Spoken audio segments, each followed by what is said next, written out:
സംസ്ഥാനത്ത് സിനിമാ നയരൂപീകരണത്തിനായി consultancy Hema committee report പുറത്തുവിട്ടതിന് പിന്നാലെയാണ് സർക്കാർ നടപടി. ഇതിനായി സാംസ്കാരിക വകുപ്പ് 1 കോടി രൂപ അനുവദിച്ചു. വിജിൻ വായന്തോട് വിവരങ്ങളുമായി ചേരുന്നുണ്ട്. വിജിൻ, ഒന്നാമത്തെ കാര്യം, ഈ റിപ്പോർട്ട് പുറത്തു വന്നതിനു ശേഷവും ഈ സർക്കാരിനെതിരെ പ്രതിപക്ഷ നേതാവും അതുപോലെ തന്നെ ചില മാധ്യമങ്ങളും വ്യാജ പ്രചാരണം തുടരുകയാണ്. അതേ സാഹചര്യത്തിൽ തന്നെയാണ് ഈ സിനിമാ നയ രൂപീകരണത്തിനായി ഒരു കൺസൾട്ടൻസി പ്രഖ്യാപിച്ചത്. ഇതിനായി 1 കോടി രൂപയാണ് സാംസ്കാരിക വകുപ്പ് അനുവദിച്ചത്. ഇതുകൂടി ഉൾപ്പെടുത്തിയുള്ള വിവരങ്ങൾ.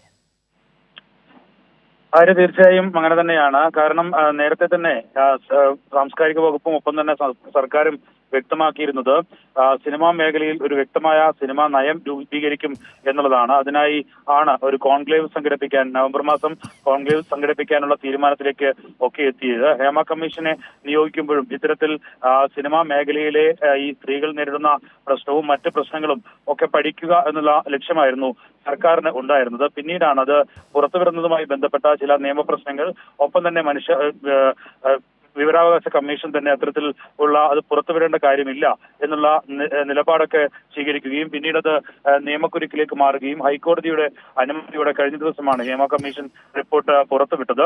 ഇതിന് തൊട്ട് പിന്നാലെയാണ് സാംസ്കാരിക വകുപ്പ് ഈ സിനിമാ മേഖലയിൽ ഒരു നയം രൂപീകരിക്കുന്നതുമായി ബന്ധപ്പെട്ട ഒരു കൺസൾട്ടൻസി രൂപീകരിക്കാനും അതിന്റെ പ്രവർത്തനങ്ങൾക്കുള്ള തുകയായി 1 കോടി രൂപ സാംസ്കാരിക വകുപ്പിൽ നിന്ന് നൽകുകയും ചെയ്തിട്ടുള്ളത്.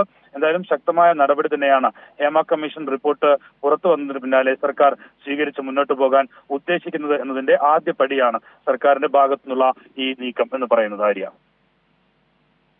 ശരി, വിജിൻ വായന്തോടാണ് വിവരങ്ങൾ നൽകിയത്.